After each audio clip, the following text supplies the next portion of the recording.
lang sa kasing-kasing. Ug sa pananaw sa Dios walay binuhat nga natago. Hinunoa ang tanang butang, binuksan ug dayag sa mga mata niya, kang kinsa magahatag raw niya kita husay. Akong hangiwan ang tanan sa pagtindog.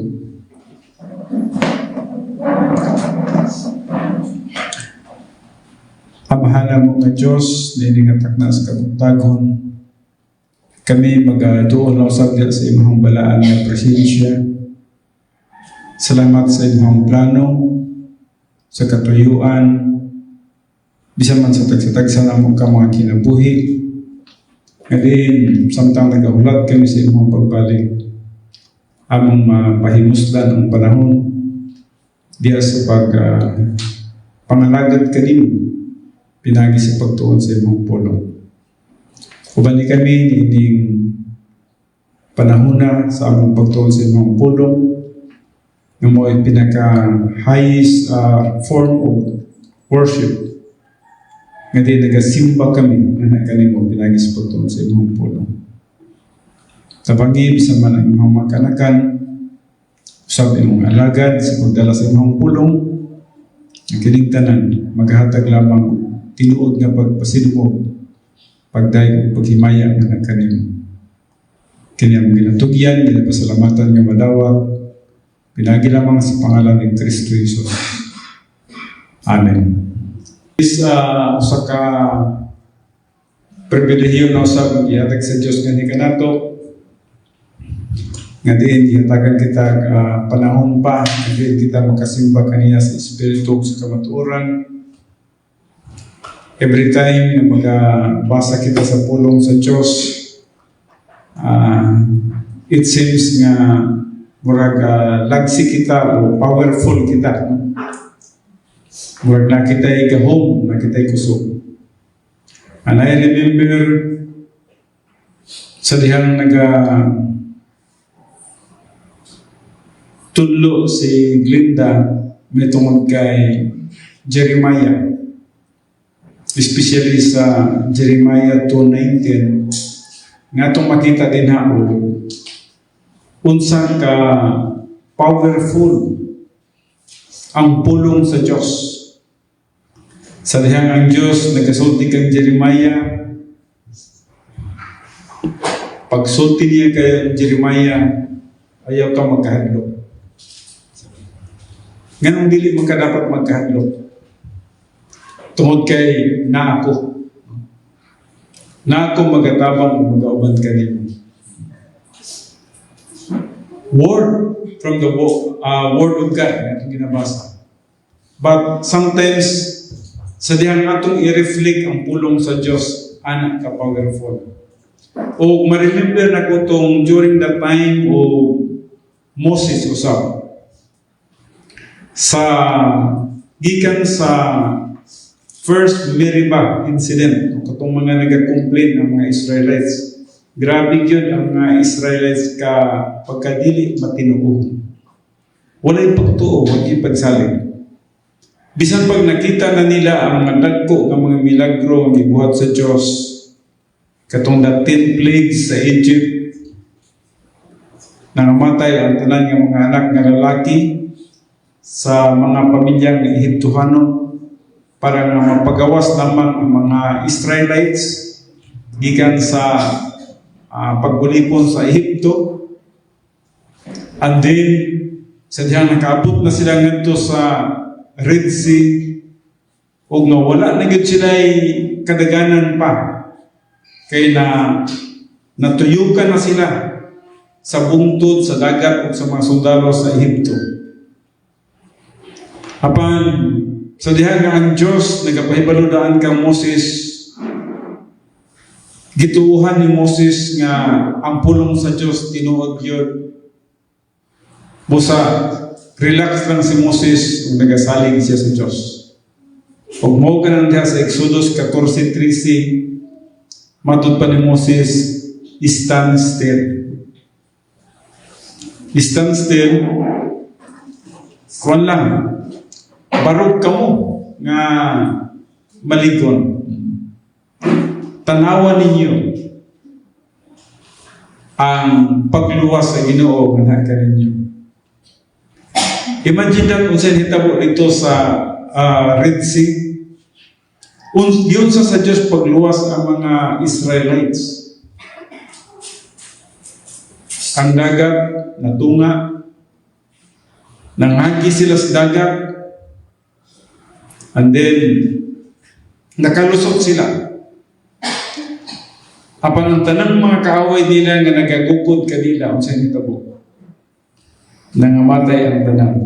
Lakip na nila ang mga karuwahe. Nakita nila na o yun sa Diyos sila pag luwas sa man itong panahon na.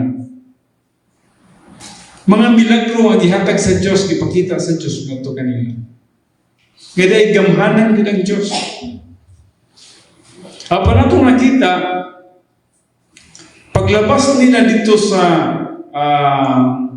Red Sea, o samtang nagpadulong na sila sa wilderness of sin, grabe gihapon ang ilahang pagkawalay pagtuo sa Diyos. Pagkabagot-butan, pagkabagulbulan, pagkawalay pagtuo diha silahang kalat. Bagot-bot na bagot-bot gihapon sila, bagot-bot na bagot-bot sila. Bisan tinuod, during the day, sa adlaw, na giya o protection ang Ginoo sa ilaha, nakita nila ang pillar of fire. Nga diin mo'y nagagiya kanila, nga dili sila maunsa silang panaw, silang pagbiyahe. Sa gihapon, kulang gihapon ilang pagtuo, pagsalig sa Diyos. During the night, na sila'y pillar of fire. Nag-auban ang Ginoo sa ilaha. Pero wala gihapon sila. Wala gihapon lang pagtuo, pagsalig sa Diyos. Kita, inunahanap di puta, no? Sige na tagtuon sa pulong sa Diyos, pero wala paghihapon nagkagamot, wala paghihapon nagkadulot ang pulong sa Diyos sa atong kinabuhi. Nagkinabuhi paghihapon ta sa kahadlok, kinabuhi paghihapon ta sa kabalaka, nagkinabuhi paghihapon ta ang kalibutanon. Wala paghihapon kadulot ang atong pagtuo, pagsalig sa pagkagamanan sa Diyos. Pag-abot dito sa Second Meribah incident, ang Second Meribah incident, muna itong mga next generation na sa mga Hudiyo. Kaya ang First Meribah incident sa Exodus 17 man. Exodus 17, pag-abot sa Numbers 20, Second Meribah incident. Next generation, 40 years in Milabay. Ang mga next generation, yapon wala, yapon pagtuo, pagsalig sa Diyos. Grabe yapon na ilang pagkabagot-butan. And in fact, munang panahon na nga si Moses po nagkasalan. Kaya sa primero nga incident, gihinan si Moses nga ang iyang sungkod, pa-strike niya ang bato, gi-strike niya ang bato, gawas ng tubig. Kainom sila ang tubig, silang tanan.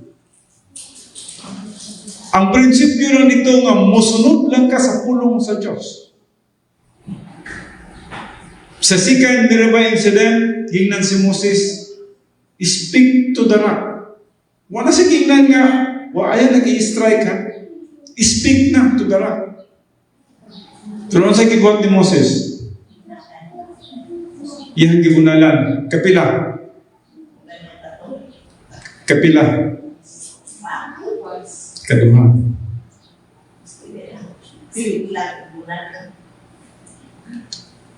Kanan lang pagkamali ni Moses. Unsa ka importante ang word of God, wala lang gisunod ni Moses.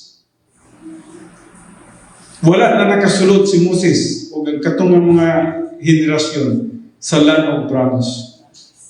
Nakita ninyo na, o unsa day ang usa ka tawo nga dili magasunod sa pulong sa Dios. Dili siya magasunod sa kapahulayan. Walay kapahulayan ang usa ka tawo kung dili magasunod sa pulong sa Dios.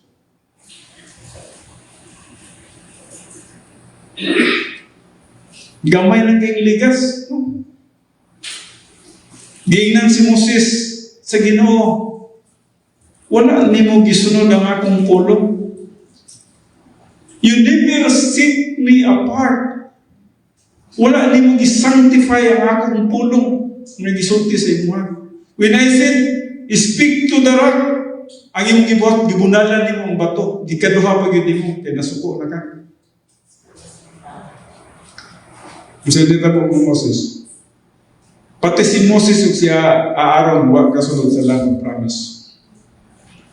Kung mao po nang kahintang nato karon. Kung wala kita'y pagtuo sa pulong sa Diyos, wala gyud kita'y kapahulayan. Magpabiling kita sa mga kabalaka, kaguol, kaguliyang, walay relaxed mental attitude. Ano kong pangunang? Dili kita makasulod yan. And I just remember sa Jeremiah 2, kining tudlo ni Lindaw sa na-remind lang ko sa kahimtang sa Meribah incidents. Nga pag-abot diri sa Jeremiah 2, nagatudlo usab. Grabe ang pagtudlo sa Diyos kay Jeremiah. Another person na po ni, another Bible character. Layo na kay ni kang Moses, no? Apan niabot diri kang Jeremiah, pag-abot kay Jeremiah, kiingnan siya sa Ginoo.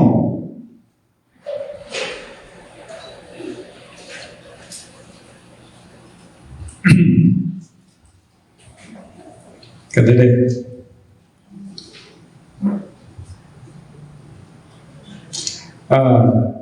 Jeremiah 1:19 bingon, og sila makig-away batok kanimo, apan sila dili makadaog kanimo, kay ako magauban kanimo sa pagluwas kanimo, nagaingon si Jehova. Anak ka powerful ang word of God. Sa dihang ang pulo, sa dihang ang Diyos musulti, kinahanglan imong pagkasaligan. Sa dihang ang Diyos na ipulong, tuuhin kay gamanan ang Diyos. Gamanan ang Diyos. Iuna na ka-importante ang Word of God. Every time magabasa ka sa pulong sa Diyos, o ng pulong sa Diyos, tuuhin. Saligi. Kay sa dihang imong pagatuuhan o pagkasaligan ang pulong sa Diyos, magmadaog ka, powerful ka. Pero kung dili mo pagatuuhan o pagkasaligan ang pulong sa Diyos, wala kahimuan ang pulong sa Diyos sa iyong kinabuhi. Matingala lang ikaw, nahurot ang adlaw, naka sa kabalaka, kaguol, kaguliyang, mga problema, then sayang lang inyong panahon. Sayang ang atong kinabuhi. Sayang ang panahon na gihatag sa Diyos ng kinabuhi. Kaya panayan kita direspektuhan sa portfolio of invisible assets. Mahuman na nato kini siya karon na nata sa secondary assets. And then ato na kita i-take up regarding sa subject nga contentment, no? Importante po ng word nga contentment. So probably next Sunday din nata sa niya nga pagtuon. But dili sa portfolio of invisible assets, di na kinahanglan natong i-review ang katong 1 to 3. Dili na kita sa secondary assets. Added to the portfolio in response to the believer's positive attitude toward God's will. No? Just remember ang portfolio, gi-prepare kini siya sa Diyos, alang ka natong tanan, dito sa langit. Now, just remember na ganay screw blessings na po yung gitawag na ito. Ang screw blessings, na-divide siya sa blessings in time and blessings in eternity. Apan ang pinaka-importante nining tanan is ang blessings in eternity. O ang blessings in eternity, mao kanay naghatag sa imuha og purpose. Definition sa inyong kinabuhi. Ang blessings in eternity, dapat masabtan nimo nga ang Diyos adunay purpose adunay katuyuan alang sa imong kinabuhi. O mahinungdanon kayo ang purpose o ang iyang katuyuan sa imong kinabuhi. O mo ka nang napakakaroon, naginhawa pa ka. Mo ka nang nabuhi pa kita karon. Napay purpose ang Ginoo sa atong kinabuhi. The definition, the meaning of our life. Unsa magay definition o meaning sa atong kinabuhi? Ang tinuod nga katuyuan sa atong kinabuhi mo ang pagkinabuhi nato niya dito sa eternity. Adunay mga balita nga atong nadunggan, nga adunay mga tao nga nagahulog sa pangpang, may mga tao nga niambak sa tulay. Wala kana tungod kay kulang sa kahibalo sa pulong sa Dios. Wala nasabti ang meaning sa kinabuhi. Nga ang Diyos adunay tinuod nga katuyuan o meaning sa atong kinabuhi. Kung dapat masabda na ito na. Nga dili day taga-diri, dili day atong kinabuhi, taman lang sa kalibutan. Adunay kinabuhi, luyon ining kalibutan. Kung mao ka ng kinabuhi, walay katapusan dito sa langit. Mao ka na ang dapat ihatagan o pagtagad sa mga tao. So kung ikaw wala pumutuo kang Kristo Jesus, dapat mutuo ka na kang Kristo, ngayong Ginoong manluluwas. Para nga makaapin ka sa plano sa Diyos. Nga adunay meaning, adunay purpose ang imong kinabuhi. O kung ikaw nagtuo naman kang Kristo Jesus, ngayong Ginoong manluluwas, dapat ikaw mo focus sa pagtuon sa pulong sa Diyos. Kay every word ng imong pagabasahon na power. Every time na nagabasa ka sa pulong sa Diyos, makita nimo og unsa ang plano sa Diyos sa imong kinabuhi. Now, dili sa secondary asset, gitawag ini siya portfolio. Ug ang portfolio naghisgot ni tungod sa blessings in time and blessings in eternity. Gianda pa sa Diyos alang kanato ang sa eternity. Akong gisulat din no? Natay equal opportunities. Sa usa ka adlaw natay 24 hours. O pila man ka tuig tas kalibutan, gianda pa sa Diyos ang atong mga buhaton. Nana. O nagadepende sa tuwa o giunsa nato pag-perform ang mga opportunities na gihatag sa Diyos kani kanato. Volitional assets refer to the strengthening of positive volition itself. Now, maghisgot kita volitional assets, naghisgot mi tungod sa imuhang pagpili. Aduna kay mga pagpili sa imong kinabuhi o wala, bisan ang Diyos, dili siya mo control sa imong pagpili. Sama po ka na ko, na po ko'y pagpili. Dili ko makabuot po sa inyong pagpili. Dili ka ko makakontrol sa mga pagpili sa akong mga anak. Ngayon po nila, uli mo kalas 9 kay mga babae biya mo. Dili gani ko makabuot sila, pwede po sila mo lapas, pwede po sila mo sa iyo. Wala ko'y control sa inyong volition. Wala po may control sa akong volition. So kitang tanan, ano na yung mga pagpili? Apan ang Diyos, nag-strengthen sa imong pagpili. Nag-strengthen sa imong volition sa diyang magabasa ka sa pulong sa Diyos. Nagapaligon sa imong mga desisyon sa kinabuhi. Kung saan imong desisyon karon. Ang Diyos nagapaligon niya na matingala ikaw ang imong pagpili, nagapili ikaw sa mga espirituhanong butang, kaya tungod ka nagatubo ikaw. Apan kung wala ikaw nagatubo, matingala ikaw nga your volition is very, very weak. Kuan yun, luya kayo ng pagpili. Dili gini ka makapili sa pag-ila sa maayo. Ang imong mapili ngadto sa pagpili sa dautan.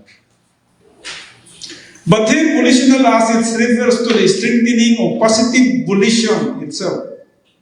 Ligon ang usa ka pagpili sa usa ka magtutuo nga nagatubog ngadto sa pagkahamtong. For the believer growing in grace, the desire to know and love God, becomes its own asset and a driving force in life. So kung nahigugma ka sa Diyos,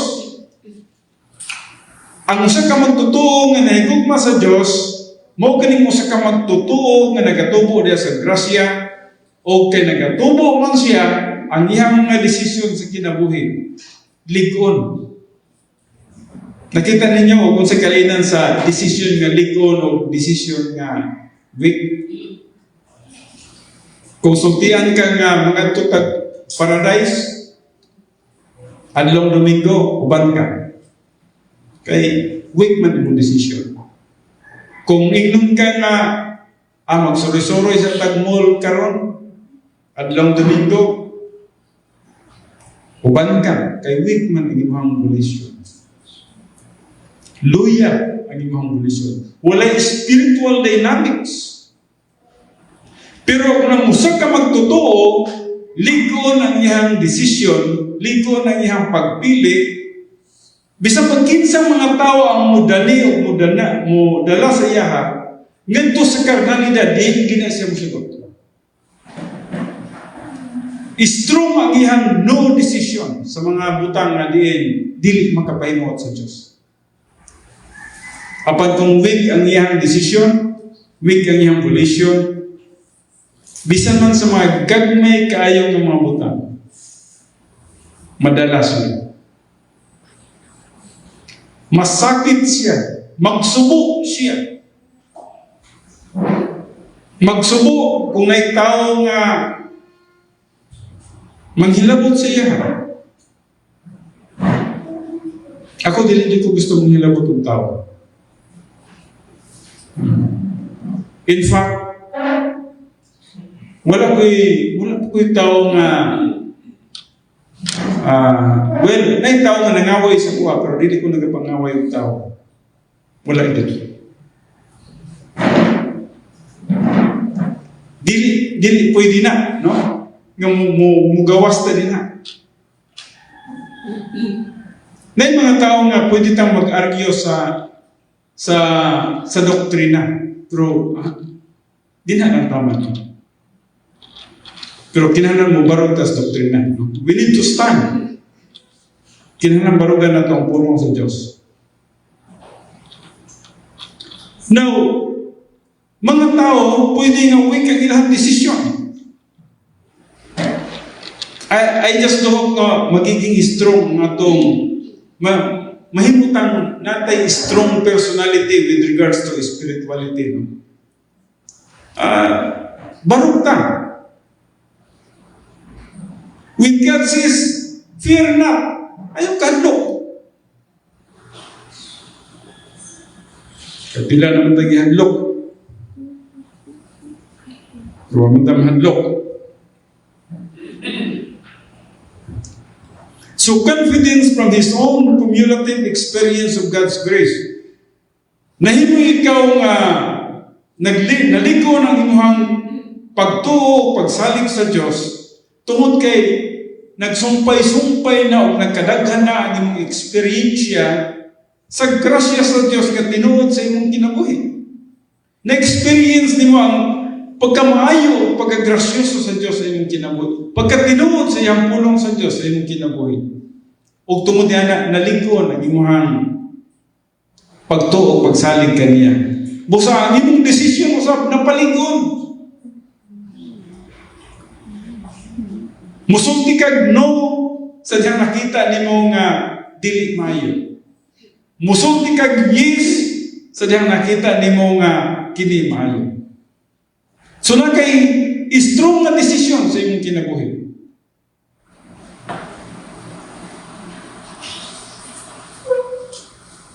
Mubarog ka kung saan pulong sa Diyos. Dili ka magpapaling-paling. Dili ka shaken.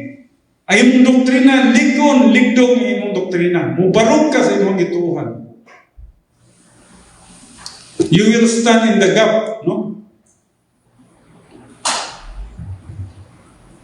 So confidence from his own cumulative experience of God's grace strengthens the believer's determination. His positive volition to keep on fulfilling God's purpose. So, mo kining kinabuhi. Yes, magapili yun ikaw. Nga din, ang imong pagpili mo ang pag-fulfill sa plano o kabubuton sa Diyos sa atong kinabuhi. Kaya unsa man diay, no? Unsa man diay purpose sa atong kinabuhi sa kalibutan? Ang purpose sa Diyos sa atong kinabuhi nga ma-fulfill nato ang iyang plano o katuyuan sa atong kinabuhi. O ang fulfillment sa plano sa Diyos sa atong kinabuhi, mao ka ng ligon ang atong pagpili, pagdesisyon sa diyan kita nagasunod sa kabubuton sa Diyos. Say yes when it is right. Say no when it is wrong. Volitional assets. No? Ang Diyos naghatag niini kanato aron kita mabitaning katong gisulti ni Glinda kaganina sa dihang gitawag si Jeremiah. Unsay nahitabo, no? Primero, weak pa kay si Jeremiah. May kahadlok pa, no? Magkinabuhi pa sa bisan si Moses ganit, primero pagtawag ni Moses, balipat pa si Moses primero. Dili basta-basta nang tawgon ka sa Ginoo. Dili basta-basta nang tagaan ka responsibilities Ginoo. Daghang mga tao nga akong gina-approach, kinasugdian ako, primero, segundo. Lisod ang pagdawat sa responsibility sa bunuton sa Ginoo. Even sa mga unang mga panahon.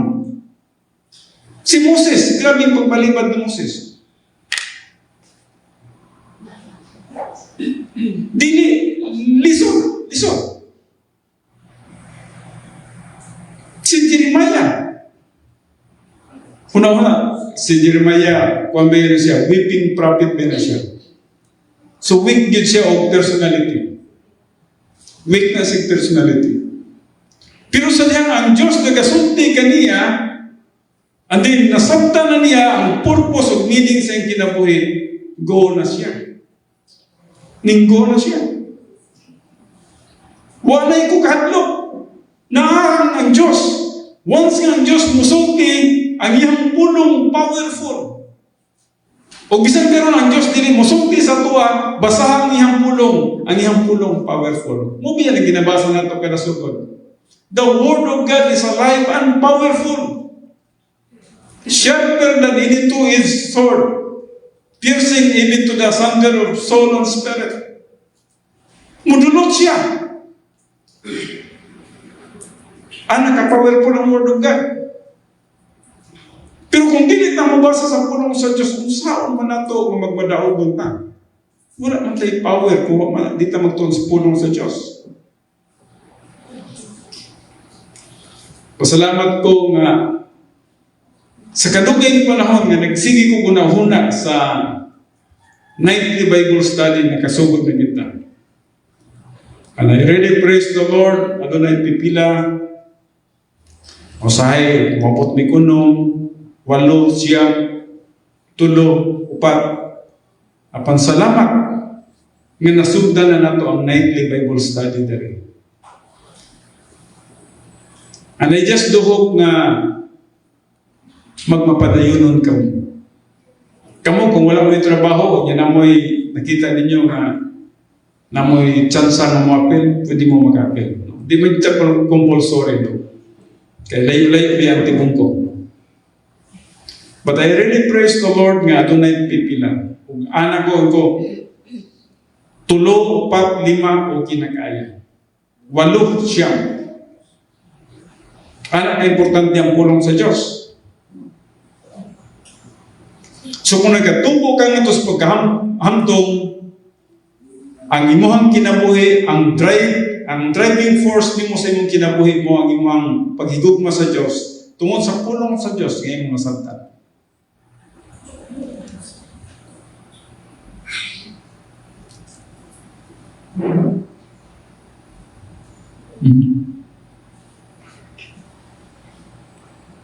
Katali.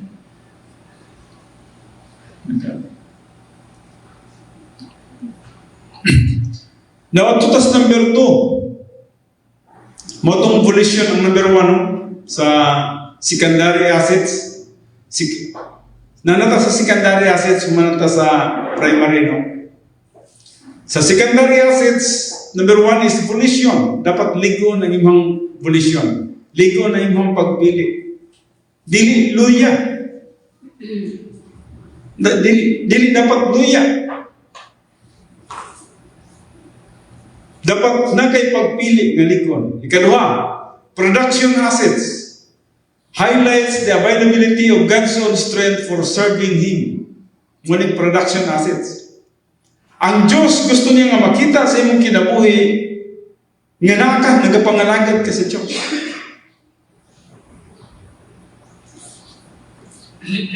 Kinahanglan mangalagad sa Diyos. Pero asa man magasugod ang atong pagpangalagad sa Diyos? Nagasugod ang atong pagpangalagad sa Diyos sa diyang ang pulong sa Diyos nasa ato ang soul. When the Word of God is in the right lobe of our soul, diri nagsugod, nag-influence ang pulong sa Diyos sa atong kinabuhi. Gamiton sa balang Espiritu nga i-influence kita, nga participar kita sa mga buloton sa Diyos. O sa diyang nag-yes kita, gitawag ka na siya legitimate Christian service.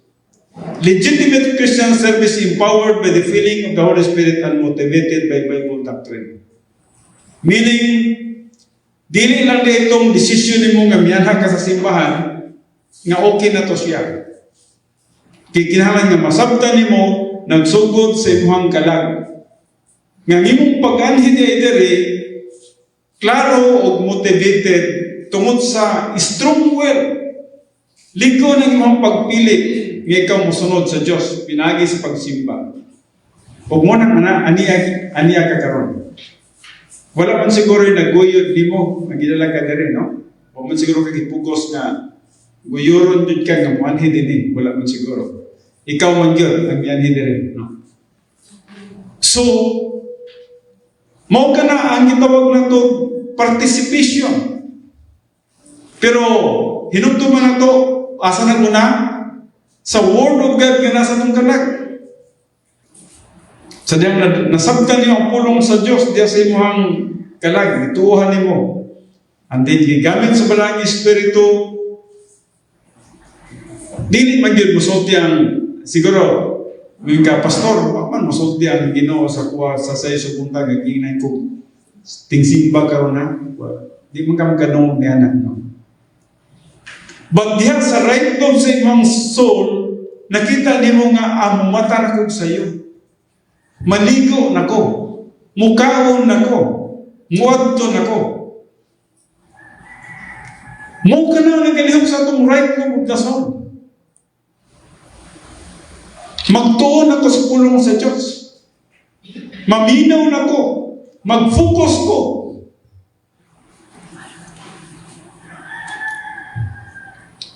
So, mo na ng motivating factor sa itong kinabuhi.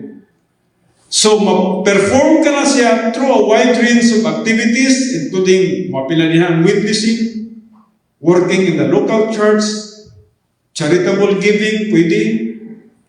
O, giving siguro, paghatag. Foreign missionary service, kung natay mga mission works, usay ka na, kabiwanan na ko na, imuna ko ng mission fund. Gamito na ito na para sa mission fund. And then, and others, kinahanglan magamit na.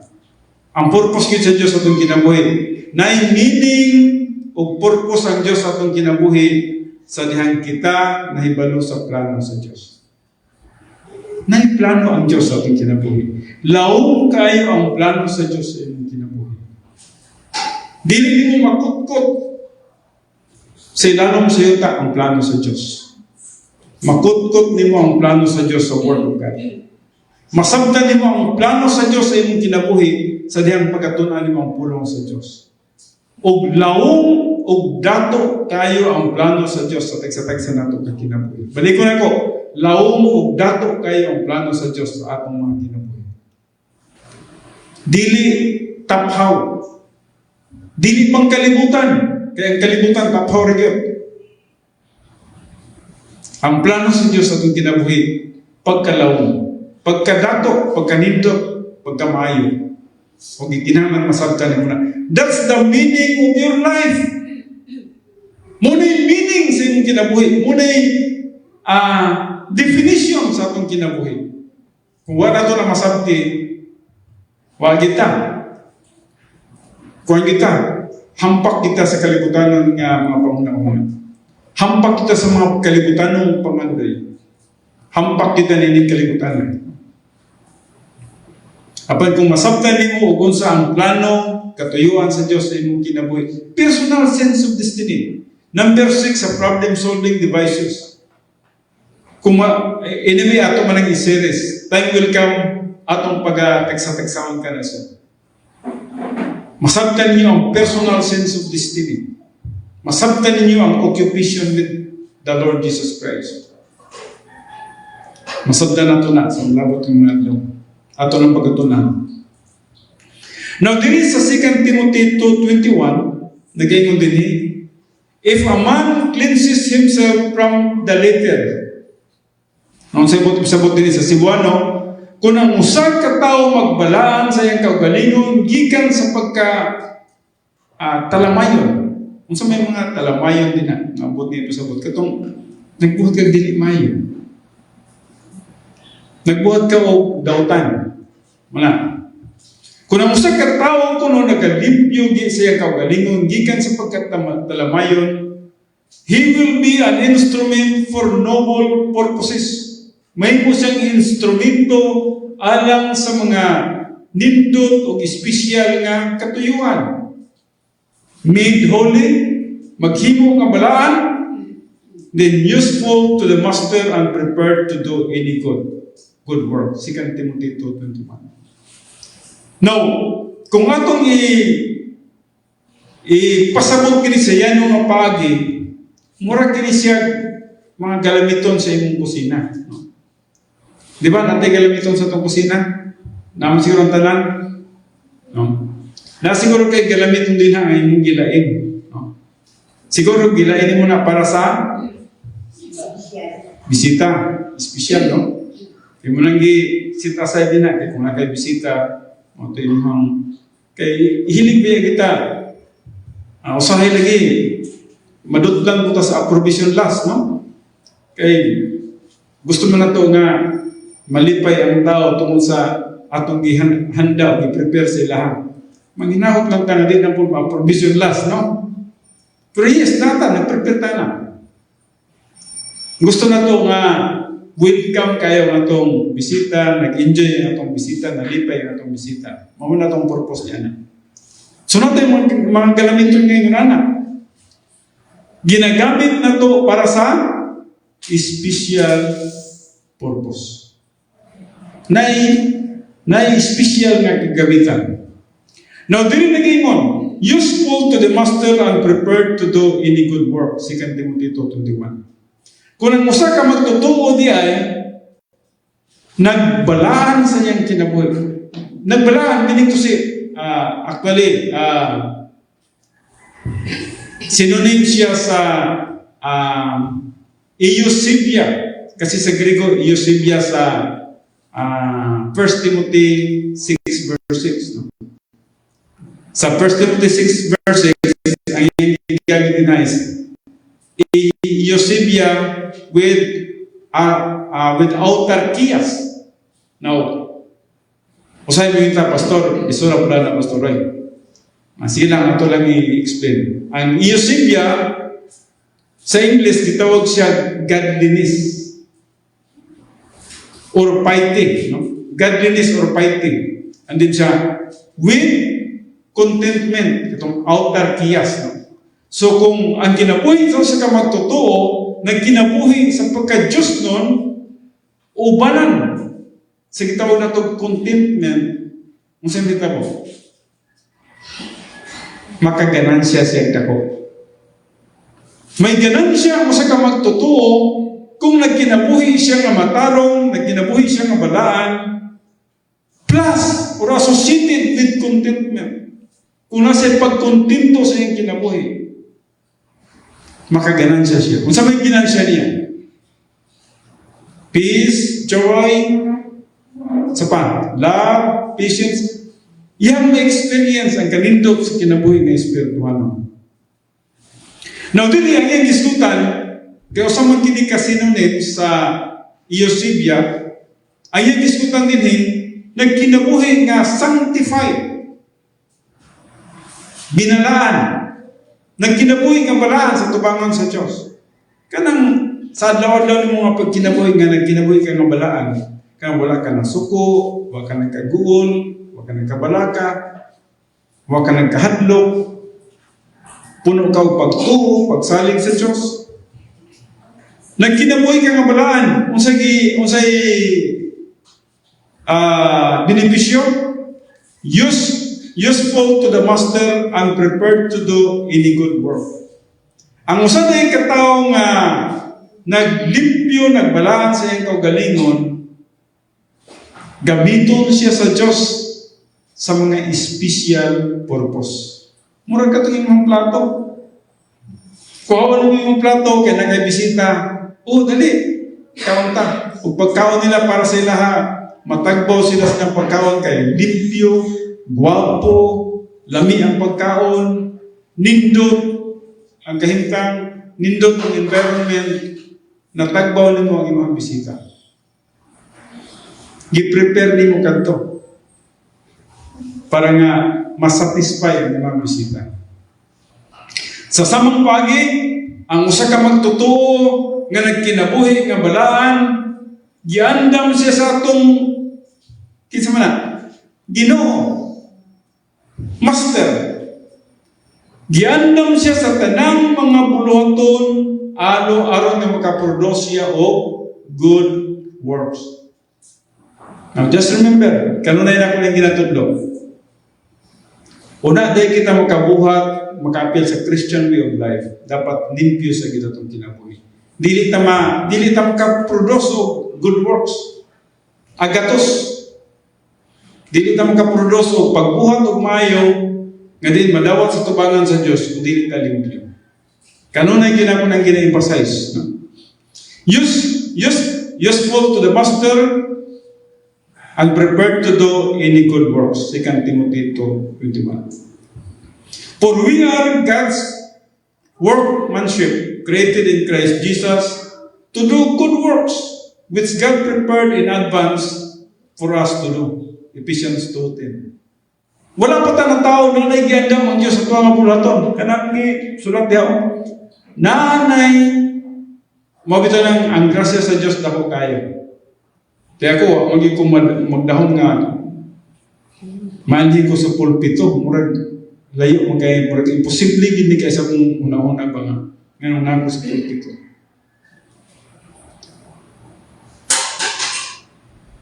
Murag para sa kuwa, grasya kayo sa Ginoo. Sa'yo lang ka, akong kahimtang sa una, dinala na ko isulti lagi ba? Pero, mo nang gigon ni Apostol Pablo, by the grace of God, I am what I am. Di ko makatuo. Nanday ko sa inyo matubangan karon. Ang Diyos nagka-prepare na itong buluhaton. Ang atuwa, gusto sa Diyos nga gamiton kita sa mga mayong buhat.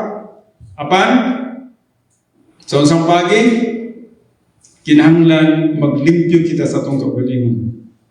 There is no Christian service without experiential sanctification. And then, ikatulo, assets for the undeserved suffering. Yes, there are some na mga panahon nga din, ando na yung mga pressures, mga pagsulay sa atong kinabuhi. Ayaw, himuang nga normal ang mga pagsulay sa atong kinabuhi. Himuang normal. Na ipurpose ang ginawa niya na. Parang elevate na. Kung saan mo man ito pagsaka kung wala yung mga pagsulay. Kung ang imuhang agian, permanente ng mga patag, why challenge alam nimo? Kinahanglan mo ani kag mga bungtod, mga kabatuan, para makahibalo ka o kung saan mo pag manit sa imong kinabuhi sa dang adunay mga kabatuan. So, dahil mga undeserved suffering, allow the believer to benefit from God design pressures in his life. Na-design ng Ginoo. Na mga panahon nga na people testing. So kung na people testing, dapat masabtan mo na purpose ang Ginoo niya. O ngano nga nahimo siyang people testing sa imo ha. Unsay dapat nimo nga approach, unsay dapat nimo nga itubag, unsay reaction nimo. God graciously provides the right time and degree of suffering to stretch the advancing believer beyond his human resources. Nagito yung Diyos. Mura pag nag-eskwila ka, pero sa elementary bata, fundamental of mathematics naman na. 1 plus 1, 1 minus 1, 1 times 1, isa pa na. 2 divide 1, so division, multiplication, subtraction, and division. Moro na ito na sa elementary ta. Pag high school na to, disod na. Nanay mga fraction. Nanay denominator, nanay numerator. And then, pag college,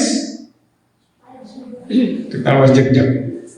Pag college, nanay mga differential, calculus. Nanay mga physics. Magtingala na ka, magtanaw ka sa object dito niya, imo nang sulbad-sulbaron. Kung sa kataas, kung sa kalayo, kung sa kadako, ang imong lote. So, nag-complicate na siya. Naginahinay siya complicate. O sa diya, ma-master mo hantong pataas, makana ka pagkalindot des kinabuhi. Sa diya, mahibaluan mo ang mga pagsulay sa kinabuhi, di na ka mag-grow. Ang pinagkalis ba yan? Ang people testing ba yan? Kaya si Job, si Job, sa mga material blessings, sa dihang gikuha sa Diyos, matandog si Job eh. Sa dihang iyang intiro pamilya gikuha, matandog si Job. Sa dihang gihatagan siyang balatian, okay ra. Kaya ang tao mo, sugot ako bumatay okay ra. Padulong bit ako langit. Pero sa dihang people testing ang binuod kay Job. It takes 36 chapters before si Job naka-recover. Naka-recover si Job dito na sa chapter 38. Gikan sa chapter 3 ngadto sa 37, grabing justify ni hope. And I really praise the Lord nga natunan na itong life ni Job. So natin mga testing sa itong kinabuhi. Job chapter 1, chapter 2, 1 Peter 1, 6 to 7, atong pagbasahan ng 1 Peter 6, 1 to 7. James 1, 12, 2 Corinthians 12, 7 to 10. Pero kailan atong basahon kay gamay naman ang atong time. 1 Peter 1, 6 to 7. Kung sa gingon din kini gakalipay ninyong dako, bisan tuod nga karon inyong pag-antuson sa makadyot ang nagkalaylay mga pagsulay. Aron ang pagkatinuod sa inyong pagtuo nga labi pang bililon kaysa bulawan nga ginasulayan pinaging kalayo, bisan tuod kini madugta musangpot ngadto sa pagdalay o paghimaya o pagpasidungog kaninyo. Inig padayag na unya kang Hesukristo. Usa ka dakong malipayon kayo nga sadang adunay pagsulay nga mabot sa atong kinabuhi o sadang nay pagsulay ato lang siyang nagikatawan. Meaning ato lang siyang gidawat. Nakadawat kita sa mong pagsulay. Apag kung dili ta makadawat sa mong pagsulay, kana dakong problema na. Mao ka na nga, hinumduman na ito nga ang pagsulay, adunay tuyo ang Diyos niya na. Sulayon ka, para hinahinay ka, makapasar ba ka nini? Di ba malipay man mo, makapasar mo? Exam, no? Sa mga estudyante, pag na-exam, pag magkapasar, malipay man mo. Karon, na ipagsulay. Halimbawa, panalitan, na usa ka tao nga manghilabot sa imuha. Kunya, makanak ka, unsa ka pag-apply nini? Ay, personal love gani siya. Ang pag-apply mo sa impersonal love, makanak ka, sa tamat sa pagsulay, kabalo na po mo pasar sa mga pagsulay. Kabalo na ba mo pasar, mga pagsulay? Dapat natay bahandi. Kabalo ta mo manit sa itong bahandi. Prosperita. Kabalo ta mo gamit sa itong bahandi. Kung sa pana, na disaster. Kabalo ta mo saling sa Diyos, bisa man sa disaster. Na yung mga pagsulay, na dirita sa katapusan, personal assets. No? Natay mga personal assets. Personal assets are designed for the coordinated function of the body of Christ, particularly in the operations of the local church. Natay kwan, coordinated function. Nagkalain kita og espirituhan ng gasa. Naay 20 ka espirituhan ng gasa ng isulat sa Biblia, makita sa 1 Corinthians 12:7-11, Ephesians 4:11, Romans 12:6-8. Kung imo kining pagabasahon ang tanan, mutotal siya og 20 ka mga espirituhan ng gasa. Kung ang napulo ka espirituhan ng gasa ini, wala na kagamitan sa atong panahon karon. Apan na doon ay nagpabilin nga napulo ka mga espirituhan ng gasa nga mo'y dapat magamit sa atong tagsa ka kinabuhi karon. So, natay espirituhan ng gasa. Kinahanglan masabtan nimo ang imong espirituhan ng gasa. Kay dinha ka epektibo nga pagagamiton sa Dios. Apan kung dili mo masabtan ang imong espirituhan ng gasa, dili ka mag-enjoy sa imong kinabuhi kay dinha man ka pagagamiton sa Dios sa imong gasa. Either pastor teacher, evangelist, teacher, exhortation, ministry, help, giving, administration, ruling, o unsa man imong gasa diha. Na igihatag ang Dios nga gasa sa imo. Unsay purpose Ginoo niya na? Para ma-fitted ang church. Ang church malingon. Na isang ang iyang gasa pastor, tuduan mo pulong sa Diyos, na igasa niya giving, kung na yung panghinahanglan nun, masupply ang panghinahanglan nun sa ministry, na isang gasa help, bisag dili suguon, manglimpyo, mutrabaho, na isang gasa administration, nga diin, siya magpadagan sa tanang mga bunuton. Ruling, o sa palang mga gasa din na. Exhortation. Muna ang kagamitan sa itong panahon karon. Dili na nato tagsa-tagsaon ka na. Actually, natudo na naman ng 20 spiritual gifts, no? Humanatan ini, pero sige lang, na panahon nga atong tagsa-tagsaon diya ng 20 kaya may spiritual ng gasa. Okay, din nila sa tama ng atong pagtuon, and I just do hope, yes, next Sunday, padulong kita sa atong series na usapang pagtuon ang 10 problem solving devices. No? But before kita mo ato sa 10 problem solving devices, tunan sa nato, kung saan na to ang atong kinabuhi, pag-prepare. No? Because hinumduman na to, ang problem solving devices, kinahanglan din siya nga masabtan na to nga tagsitag sa Diyo to. Nindot ka na siya para sa itong tawad lang pag kinabuhi. No? But yes, I just do hope na aniya ka mo niya ng panahon na sa pagsugod yun sa pagtuon na to niya na nindot ka na mga pagtuon. Atong matunan partly ang capacity for life, because without capacity for life, you cannot apply 10 problem solving devices. Kaya mag-amputa kung ngayon ang talang sa pagtindog. Pamahanan mo nga Diyos, naghahatag na usap kami sa mga pagpasalamat, pagdayagan ng kanimo tungkol sa panahon na ihatagan ni kanamo. Salamat sa iyong mga kanakan. Salamat sa panahon. Salamat sa opportunity ng ihatagan ni kanamo. Ang mo namang hinaulit nga ng kanimo. ang pagpasalamat tungod kay angayan ikang pasalamatan sa tanang panahon.